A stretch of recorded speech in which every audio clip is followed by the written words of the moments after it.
ಅಪ್ಪನ ಕ್ಯಾನ್ಸರ್ ಚಿಕಿತ್ಸೆಗಾಗಿ ಬೈಕ್ ಕಳ್ಳತನ ಮಾಡುತ್ತಿದ್ದ ಯುವಕರನ್ನ ವೈಟ್ಫೀಲ್ಡ್ ಠಾಣೆ ಪೊಲೀಸರು ಬಂಧಿಸಿದ್ದಾರೆ. ಹೊಸಕೋಟೆ ನಿವಾಸಿ ಫಿರೋಜ್ ಬಂಧಿತ ಆರೋಪಿ.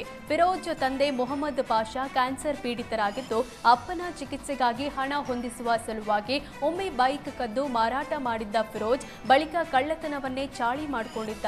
ಕಾಡುಗೋಡಿ ಮೆಟ್ರೋ ನಿಲ್ದಾಣ ಮತ್ತು ವೈಟ್ಫೀಲ್ಡ್ ಭಾಗದಲ್ಲಿ ಬೈಕ್ಗಳನ್ನು ಕದ್ದು ಮಂಡ್ಯ ಹಾಗೂ ಆಂಧ್ರದಲ್ಲಿ ಮಾರಾಟ ಮಾಡುತ್ತಿದ್ದ. ಸಿಸಿಟಿವಿ ಇರದ ಪ್ರದೇಶಗಳ ಟಾರ್ಗೆಟ್ ಮಾಡುತ್ತಿದ್ದ ಆರೋಪಿ ಡಿಯೋ ಬೈಕ್ಗಳನ್ನೇ ಹೆಚ್ಚು ಕಳ್ಳತನ ಮಾಡುತ್ತಿದ್ದ. ಸದ್ಯ ಆರೋಪಿ ಫಿರೋಜ್ನ ಬಂಧಿಸಿರುವ ಪೊಲೀಸರು 20 ಬೈಕ್ಗಳನ್ನು ಸೀಸ್ ಮಾಡಿದ್ದಾರೆ. ವೈಟ್ಫೀಲ್ಡ್ ಠಾಣೆಯಲ್ಲಿ ದೂರು ದಾಖಲಾಗಿದ್ದು ತನಿಖೆ ಮುಂದುವರೆದಿದೆ.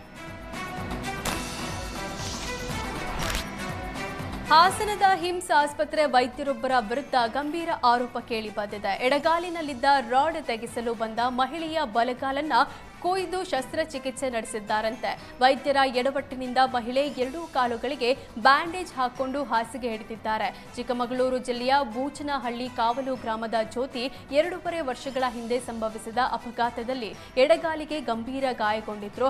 ಆಗ ಎಡಗಾಲಿಗೆ ರಾಡ್ ಅಳವಡಿಸಲಾಗಿತ್ತು. ಇತ್ತೀಚೆಗೆ ರಾಡ್ನಿಂದ ಕಾಲು ನೋವು ಕಾಣಿಸಿಕೊಂಡಿದ್ರಿಂದ ಹಿಮ್ಸ್ ಆಸ್ಪತ್ರೆಯ ಡಾಕ್ಟರ್ ಸಂತೋಷ್ ಅವರನ್ನ ಜ್ಯೋತಿ ಸಂಪರ್ಕಿಸಿದ್ರು.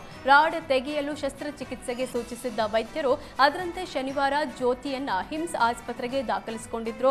ಆದರೆ ಎಡಗಾಲು ಬದಲು ಬಲಗಾಲು ಕೊಯ್ದ ವೈದ್ಯ ಸಂತೋಷ್ ಮಹಾ ಪ್ರಮಾದ ಎಸಗಿದ್ದಾರೆ. ವೈದ್ಯರ ನಿರ್ಲಕ್ಷ್ಯದ ವಿರುದ್ಧ ಜ್ಯೋತಿ ಕುಟುಂಬಸ್ಥರು ಆಕ್ರೋಶ ವ್ಯಕ್ತಪಡಿಸಿದ್ದು, ಡಾಕ್ಟರ್ ಸಂತೋಷ್ ಅವರ ವಿರುದ್ಧ ಸೂಕ್ತ ಕ್ರಮಕ್ಕೆ ಆಗ್ರಹಿಸಿದ್ದಾರೆ. ಉಂಡ ಮನೆಗೆ ದ್ರೋಹ ಬಗೆದ ಕಳ್ಳನನ್ನ ರಾಜಾಜಿನಗರ ಠಾಣೆ ಪೊಲೀಸರು ಬಂಧಿಸಿದ್ದಾರೆ. ರಾಜಸ್ಥಾನ ಮೂಲದ ನಿತಿನ್ ಸೋನಿ ಬಂಧಿತ ಆರೋಪಿ. ರಾಜಾಜಿನಗರದ ರಾಜ್ಕುಮಾರ್ ಎಂಬವರ ಗೋಲ್ಡ್ ಶಾಪ್ನಲ್ಲಿ ನಿತಿನ್ ಸೋನಿ ಕೆಲಸ ಮಾಡಿಕೊಂಡಿದ್ದ. 1 ವರ್ಷದಿಂದ ಕೆಲಸ ಮಾಡಿಕೊಂಡಿದ್ದ ನಿತಿನ್ ಸೋನಿ ಇತ್ತೀಚೆಗೆ ಚಿನ್ನದಂಗಡಿ ಮಾಲೀಕ ರಾಜ್ಕುಮಾರ್ ಊರಿಗೆ ಹೋದ ವೇಳೆ ಅಂಗಡಿಗೆ ಕನ್ನ ಹಾಕಿ 36 ಲಕ್ಷ ಮೌಲ್ಯದ ಚಿನ್ನ ಕದ್ದೊಯ್ದಿದ್ದ. ಬೆಂಗಳೂರಿಂದ ಪರಾರಿಯಾಗಿ ಗೋವಾ, ಮುಂಬೈ ಸುತ್ತಾಡಿ ಮರಳಿ ಬೆಂಗಳೂರಿಗೆ ಬಂದು ನೆಲೆಸಿದ್ದ.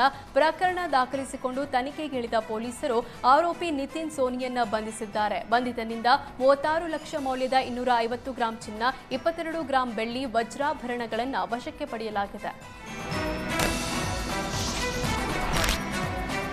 ಬಾಲಕನ ಕೈಯಿಂದ ಮೊಬೈಲ್ ಕದ್ದು ಪರಾರಿಯಾಗಿದ್ದ ಕಳ್ಳರನ್ನ ಬಂಧಿಸುವಲ್ಲಿ ರಾಜಾಜಿನಗರ ಪೊಲೀಸರು ಯಶಸ್ವಿಯಾಗಿದ್ದಾರೆ. ಸೆಪ್ಟೆಂಬರ್ 17ರಂದು ರಾಜಾಜಿನಗರದ ನ್ಯೂ ಶಾಂತಿ ಸಾಗರ ಹೋಟೆಲ್ ಬಳಿ ನಡ್ಕೊಂಡು ಹೋಗ್ತಿದ್ದ ಬಾಲಕ ರಿತ್ವಿಕ್ ಬಳಿ ಕದಿಮರು ಮೊಬೈಲ್ ಕದ್ದು ಪರಾರಿಯಾಗಿದ್ರು. ಮೊಬೈಲ್ ಕಳ್ಳತನ ಮಾಡುವ ದೃಶ್ಯ ಸಿಸಿಟಿವಿಯಲ್ಲಿ ಸೆರೆಯಾಗಿತ್ತು. ದೂರು ದಾಖಲಿಸಿಕೊಂಡ ರಾಜಾಜಿನಗರ ಪೊಲೀಸರು ಸಿಸಿಟಿವಿ ದೃಶ್ಯ ಆಧರಿಸಿ ಇಬ್ಬರನ್ನ ಬಂಧಿಸಿದ್ದಾರೆ. ಘಟನಾ ಸಂಬಂಧ ರಾಜಾಜಿನಗರ ಪೊಲೀಸ್ ಠಾಣೆಯಲ್ಲಿ ದೂರು ದಾಖಲಾಗಿತ್ತು.